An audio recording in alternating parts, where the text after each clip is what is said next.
Which training camp battle are we the most excited about for the Dallas Cowboys? All that and more in this episode of the Locked On Cowboys podcast.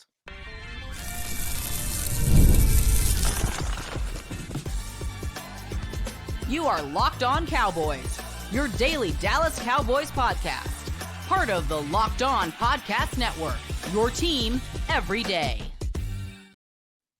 Welcome back to the Locked On Cowboys podcast, part of the Locked On Podcast Network, your team every day. We'd like to thank you for making us your first listen of the day. Today's episode is brought to you by Gametime. Download the Gametime app, create an account, and use promo code LOCKEDONNFL for $20 off your first purchase. Terms apply. I am your host, Marcus Mosher. You can follow me on Twitter at Marcus_Mosher. Joining me today, as always, is Landon McCool. You can check him out on Twitter at McCoolBCB. On today's show, we're answering your Twitter questions. We've got some really good ones. This one from at @RA_Papa Irish.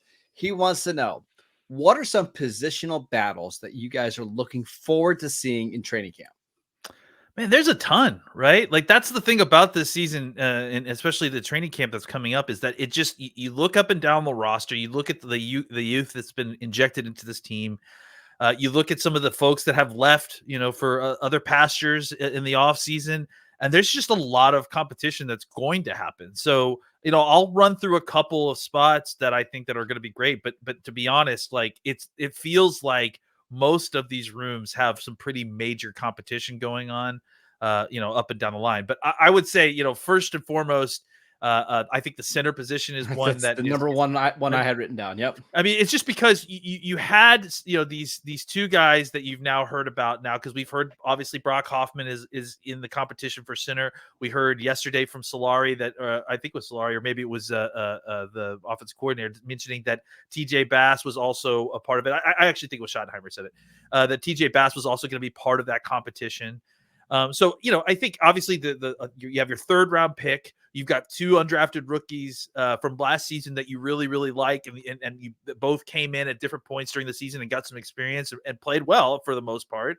And so I think that's going to be a really heated spot. And I think, it's a case where you kind of like, these guys a little bit. So even if, whoever loses out is likely going to still obviously be on the team, but be a very important swing backup, game day backup. So I think that's, the first place my mind goes. Well, Mike Solari give me some.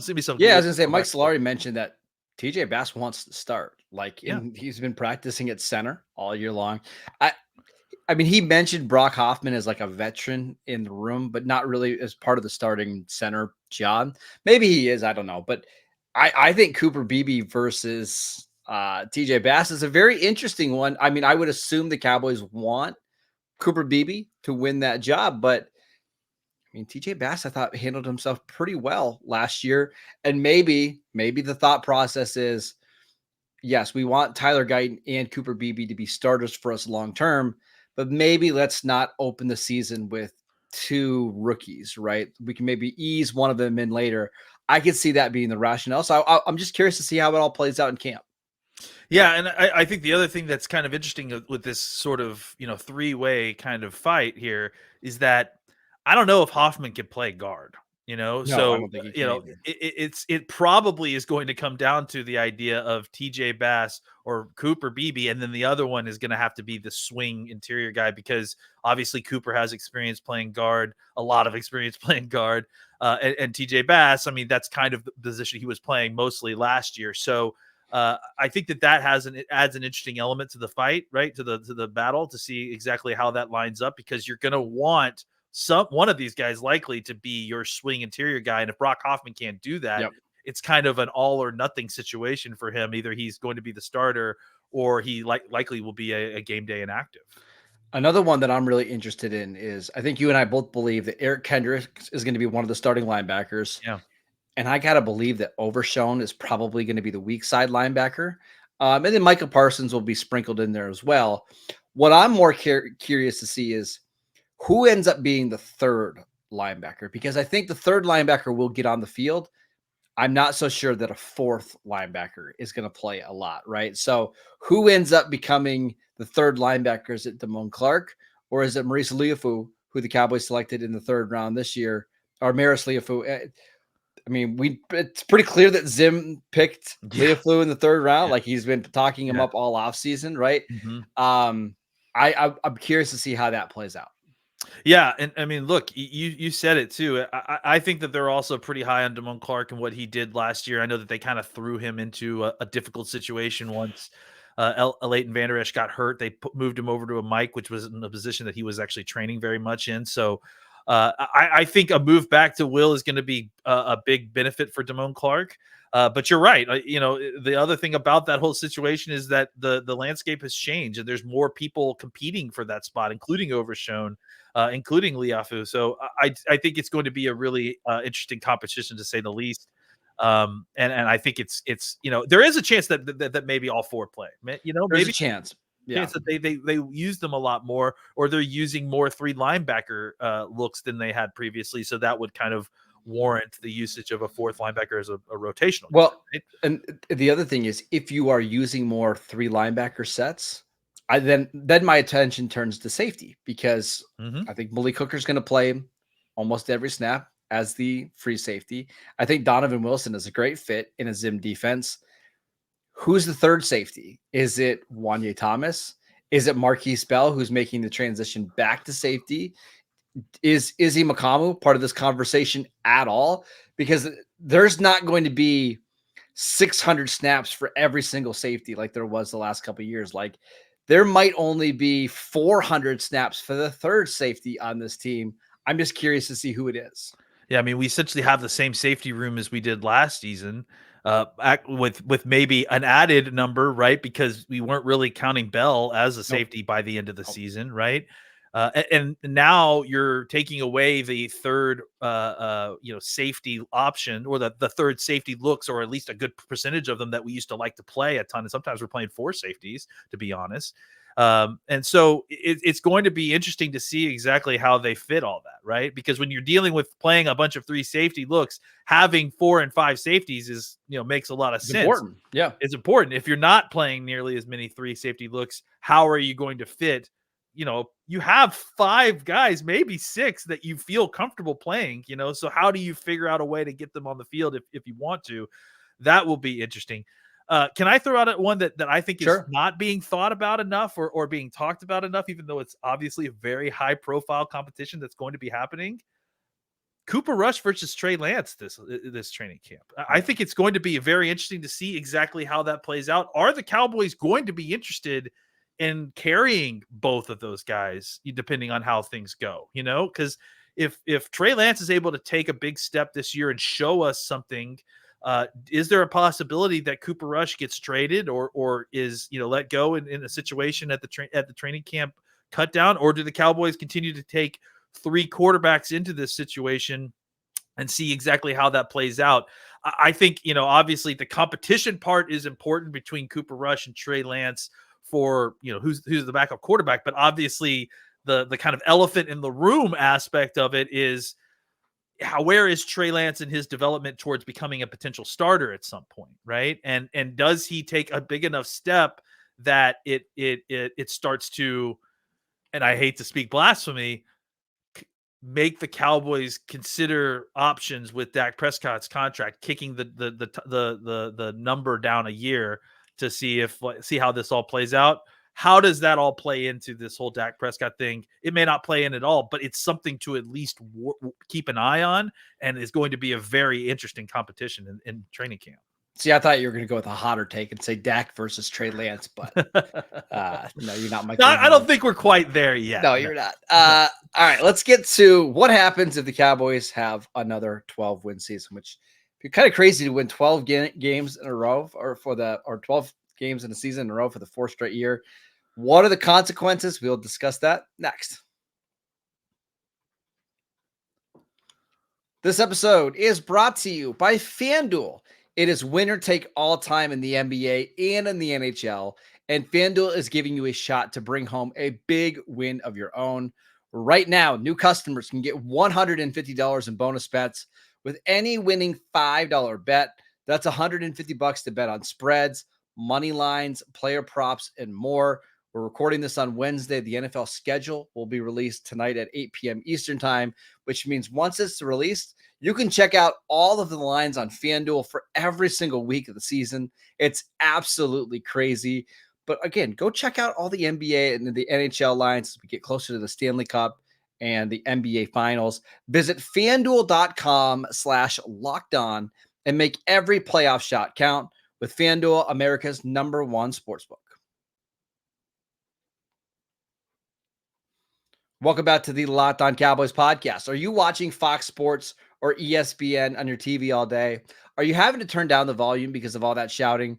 Make the switch to Locked On Sports today, a free 24/7 sports streaming channel programmed for you every day to bring you the biggest stories without all that screaming. Locked On Sports today brings you can't-miss analysis, opinions, and news, streaming 24/7 on YouTube or on the free Amazon Fire TV channels app. Part of the Locked On Podcast Network, your team every day. All right, this next question comes from Caden. He wants to know, what happens if the Cowboys go 12-5 again and lose in the first round of the playoffs? What does that mean for people like Dak Prescott and Mike McCarthy? Well, first of all, shout out to Caden for finding my biggest fear again and putting it out onto the social media. So me to relive that nightmare. Can we just take a second real quick? Because, this is something that came up yesterday on Twitter as well, that where the bar is right now for the Cowboys, right? Like, we're done with trying to be cool with successful, just generally successful seasons. A 12-win season, definitely successful. Making the playoffs, definitely successful. Winning the division doesn't even matter anymore for no, it doesn't. And I think that's it's good in the sense that we're holding this team to a high standard, and that we need them as fans to get past where they have been, because it's been 30 years or whatever, right? But the fact is that we're still, he suggested what happens if we win 12 games for the fourth season in a row, and it is being properly interpreted as a negative thing, right? Like the fact that they've won 12 games in 4 seasons is a negative for the Cowboys, because we need to get past that. So I just want to point that out, that even as much doom and gloom as there has been around the team, and you and I have been a part of this, we're not thrilled necessarily with the overall direction of the offseason, right? Mm-hmm. Even with that, like, the standard is still that the Cowboys were probably going to win 10 to 12 games this year. Well, so that FanDuel right now, FanDuel has the Cowboys over under at 10.5 wins right now, and they're about the favorites to win the NFC East. So, like, FanDuel believes that the Cowboys are one of the best teams in the NFC. I think they have the 4th best odds to win the conference. It's not surprising. So this talk about the Cowboys like not winning 8 games or not winning, being a negative win rate, like, it's just stupid. Like, because the team hasn't really turned over that much, and they still have a lot of the great players that they had last year. Now, let's get to the issue at hand. What happens if they go 12-5 and the same thing happens again? I think the reason it's my worst nightmare is because it's the cyclical nature of all this, right? And nothing is never ever changing. And I think the part of the reason that I, at least, and I only want to speak for myself here, I went off at the end of the season last year when the Cowboys lost the playoff game that the Cowboys should consider blowing this team up or restarting, is because if that happens again, right? And if you go 12-5 and they lose in the first round again, like, at what point is it the definition of insanity, right? At what point are you doing the same thing over and over again and expecting different? Okay, I want to ask you something, because these are 2 different answers. Mm-hmm. What do you think? What would you do if the Cowboys go 12-5? And they lose in the first round? Yeah. Or even say they lose in the second round. Let's say they beat a crappy team in round 1 and they lose to the 49ers in round 2. Like, does it really make a difference? I think it does to me, in the sense that if they see, to me, it doesn't. Like, if they lose, sorry, just be clarified. Does what make a difference? Does the fact that they lost in the second round as opposed to the first round make a difference? Correct. I don't know if it makes a difference. If they don't, I don't think that makes a difference. I don't think if they don't reach the NFC Championship game, I'm not sure it makes a difference when they're eliminated. Agreed. Yeah, I think anything shorter than NFC Championship is, Okay. and simply because honestly, this should have been done last season. So now for me, the bar is higher because you've decided to double down, which you aren't really double down. You decided to say that you're going to double down with all this and go in for one more season. So no, at this point, the bar is set even higher. And if they don't clear the bar, then the Cowboys need to reconsider the future of every single person involved in this team, not with the last name Jones, you know? Okay. I don't disagree with you. What do you think happens? I think that likely what happens is that the Cowboys re-sign Dak Prescott to a long-term contract, that Mike McCarthy probably gets fired, that the Cowboys either promote Mike Zimmer to be the head coach and they get a young OC to come in to try to fix the offense that way, or some different combination of that. Maybe both Zimmer and Mike McCarthy get fired. I imagine that the blame will be placed on the coaching area as opposed to, a lot of these guys that they're about to sign long-term contracts with. I wouldn't be surprised if they gave McCarthy an extension, even if that happened, because what they would look at it is, hey, we were 48-20 over the last 4 seasons. We've been in the mix. I mean, Stephen Jones has used the analogy of we've been hanging around the rim. We just got to put it in, right? Like, I could see them talking themselves into, hey, we're one of the most relevant teams in the NFL, right? We're making a boatload of money. We're competitive and we're getting playoff games, probably a home playoff game if you're going 12-5. Why mess this up to have a 1 or 2% chance of being better? I will answer that question, but I will just start out by saying I agree with what you just said. I agree that I think that there is a very good possibility that that's all the reasoning that the Cowboys use to move forward with Mike McCarthy. Because if you don't fire Mike McCarthy after going 12-5 and winning your division and being the 2 seed and getting the doors blown off as a 7 seed, right? And you're as healthy as you were, I'm not so sure what another 12-5 season is going to do. Is it going to convince your mind the other way that you should get rid of Mike McCarthy? Probably not. I think the issue here, and again, like 100%, the reason that thinking is wrong is because you have now reached a level of stability that's pretty impressive, but it's a double-edged sword, right? You're stable, locked in stable at a better than good team that can't be better than great. That can't get the next step. It's rewarding to go through a season and win 12 games. That's fun, and I think that the Cowboys fans enjoy that part. But at a certain point, is it worth the disappointment and the anger and the bitterness that you go through in the offseason when this team that you had high hopes for inevitably fails in the same spot that has failed the 4 previous seasons? Is that a better way to live? I don't know that it is. Like, and at this point, I think me and a lot of other Cowboys fans would like to try the alternative, because clearly we have proven thoroughly that especially at this point, if you go 12-5 again, this happens again. I mean, you've proven very thoroughly that this is not working and that there is a clear ceiling to this whole situation. Here's my fear.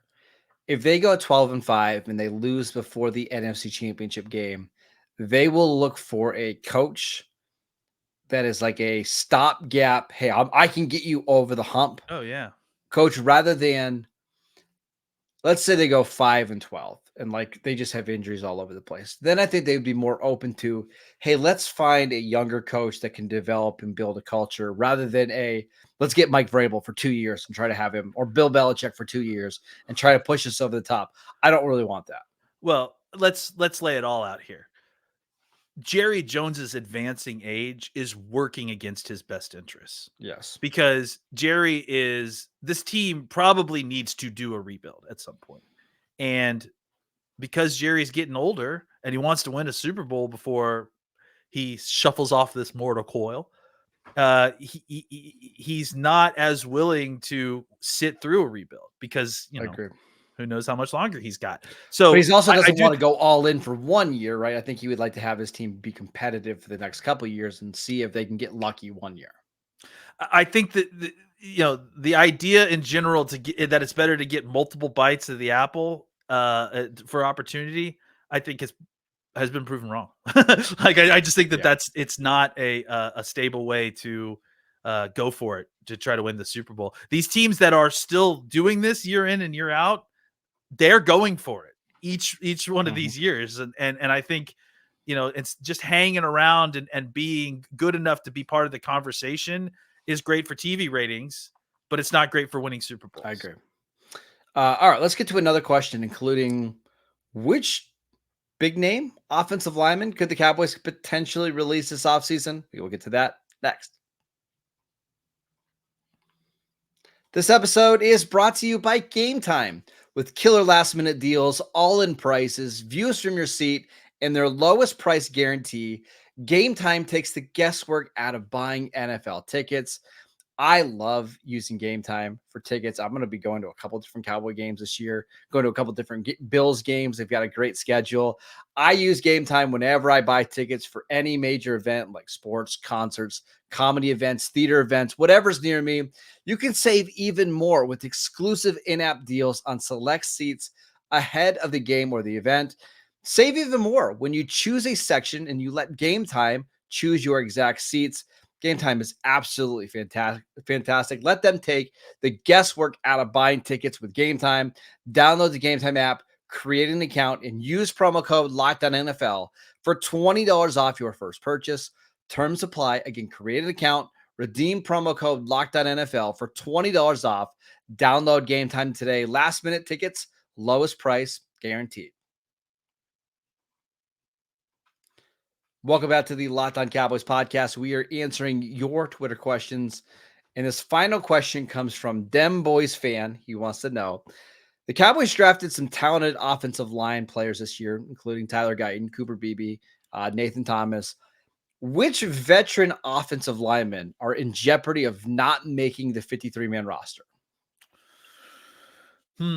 Well, I think the name that I keep coming to is Chuma Doga. Is if you saw a big jump from Awesome Richards this off season, and well, let's go. I think is getting a full off season without being injured, if I'm not mistaken. Yeah. If you see either one of those two guys kind of take a jump, and Nathan Thomas is worth it at all, there may not be as much room for Chuma Doga. Now, I will say this. I do think it needs to be a pretty significant jump, right? Because having the presence of a veteran backup tackle, especially when you're starting a rookie left tackle, I think is pretty darn appealing for the Cowboys.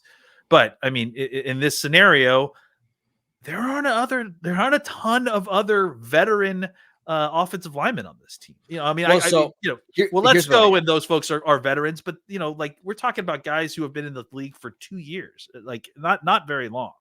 So Chuma Doga is by far the most veteran guy, outside of obviously Zach Martin. So what do we figure? 9 offensive linemen they're probably keeping. They may keep 10. I do wonder if they keep more simply because I know that you and I just talked about Bones Fossil's discussion about roster construction, but I do wonder if this doesn't allow the team to be a little bit longer on offensive and defensive linemen because they're going to have more of a use in special teams. So it's possible. Let's go with the assumption of 9 because that's been around what the Cowboys have kept most years. So if you got your 5 starters, let's call Cooper Beebe a starter at center, right? Okay. TJ Bass would be your 6. Do you think Brock Hoffman is a lock to make the roster? I think I kind of do. Right? Yeah. That's 7. Now you have 2 spots between Awesome Richards, Nathaniel Thomas, Chuma Doga, Matt Waletzko, Josh Ball. Does Ball come into this conversation at all? I think Ball. I mean, if you're counting Ball in this conversation, then I think Ball is the guy that's getting cut. I would. Yeah. So, I mean, I think Dakota Shipley is also on the team still. Yeah. I would be shocked if they moved on from Chuma just because it's nice to have one, veteran guy. I mean, because if your backups are Bass, Hoffman, and Nathan Thomas, like those are all first and second year players, right? Yeah. I mean, to me, Nathan Thomas that's a practice squad guy. Okay. So he's a practice squad guy. Or a game day inactive. Who is the guy on that's not starting that's played like multiple years in the NFL? Because Waletzko hardly has any experience. No, and that's why the question is kind of it's a good question and to think about, but it doesn't necessarily apply to the Cowboys because all the veterans they have on the team, I would call Zach Martin, Terrence Steele, and Chuma Edoga veterans, right?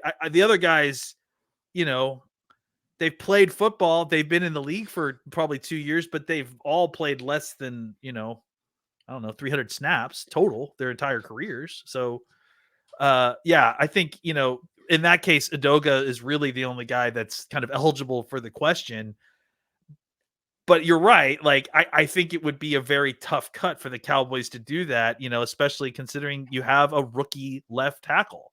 So I would imagine that the veteran that gets cut is probably a second or third year player. Probably will let's They go. just can't fit it. Now, I mean, I hate to do it because I know it's your man, it's your guy. No, but it's fine. Like he hasn't been able to stay healthy. And like at some point you just can't continue to roster guys that can't stay healthy. Now, I will say, like, if it's close between him and Chuma, I do wonder if they give it to Biletsko just because he's, the tie goes to the younger player. But he's got to get there first. He's got to get there. And right now I think the gap is pretty wide. Yeah. And really, to me, the question as well is where is Awesome Richards at this point? Because I felt like I saw a lot of really positive things from him last year.